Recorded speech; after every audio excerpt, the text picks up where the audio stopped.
आज कप्तान इमरान खान साहब के डिस्ट्रिक्ट कोर्ट के अंदर 4 केसेस जो हैं वो लगे हुए थे। ये केसेस थे जो लॉन्ग मार्च हुआ था 2022 में। इमरान खान साहब ने पुरअमन जो है एहतजाज की कॉल दी थी, लॉन्ग मार्च की कॉल दी थी, और आपने देखा कि कप्तान इमरान खान साहब के ऊपर एक दिन में दर्जनों के हिसाब से FIR दर्ज की गई थी। आज 4 केसेस लगे हुए थे, जिनमें आज मैंने सबसे पहले मौजूद अदालत को यह कहा कि खान साहब को प्रोड्यूस किया जाए। तो अदालत ने कहा कि उन्हें रास्ते में कुछ हो जाता है तो फिर कौन जिम्मेदार होगा। तो मैंने उन्हें रिक्वेस्ट की कि इससे पहले भी खान साहब यहाँ पर पेश होते रहे हैं। उस वक्त जमान पार्क जब धावा बोला गया था, वारंट निकाले गए थे और खान साहब को मजबूर किया गया था, तो खान साहब इन्हीं कोर्ट्स के अंदर आते रहे हैं। उस वक्त सिक्योरिटी भी नहीं फराम की जाती थी। आज भी ये बहाने बनाए जाते हैं कि सिक्योरिटी नहीं है या रास्ते में कुछ हो सकता है, तो सिक्योरिटी फराम करके स्टेट का काम है कि खान साहब को यहाँ पर पेश करना। लेकिन ये हीले हैं, बहाने हैं। खान साहब की शक्ल से, उनकी वीडियो से इनको खौफ है कि वो बाहर आएंगे।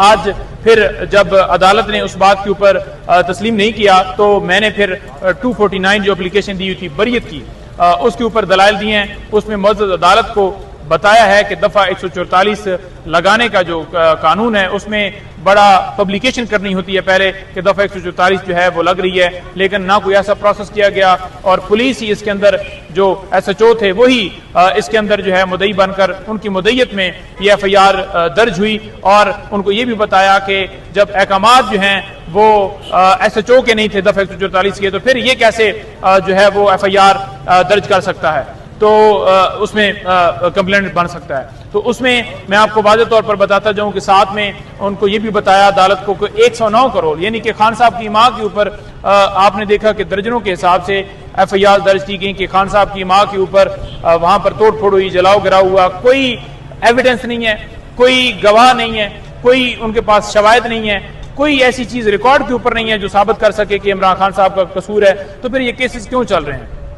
अदालत के सामने बताया गया कि इस के साथ साथ और मुकदमात में खान साहब, हालांकि अदालत ने कहा कि क्या ये मुकदमा जिसमें 249 और आज बरीयत के लिए दलाल दी जा रहे हैं, तो उनको बताया कि मुख्तलिफ मुकदमात में खान साहब बरी हो चुके हैं। 109 का रोल था और ये जो FIR इकट्ठी दर्ज की गई थी, इन्हीं FIR की दूसरी जो मुख्तलिफ जो है थानों के अंदर FIR हुई थी, मुख्तलिफ मुकदमात में खान साहब बरी हो चुके हैं। और उनको ये भी बताया कि जो उनके को एक्यूज हैं, जो उनके साथी हैं, जो उस FIR के तमाम FIR के अंदर जो बाकी लोग नामजद किए गए थे, वो भी तमाम जो है वो बरी हो चुके हैं मुख्तलिफ मुकदमात में। तो खान साहब को इन मुकदमात में बरी किया जाए, ये केस चलने के काबिल नहीं है।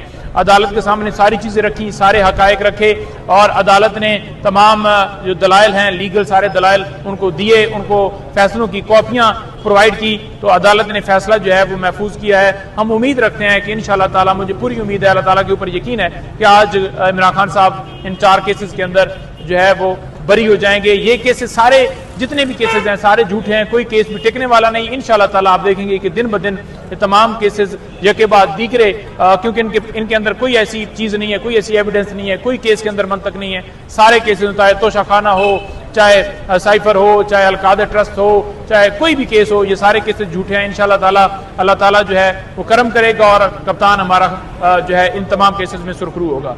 बहुत शुक्रिया। पाकिस्तान जिंदाबाद।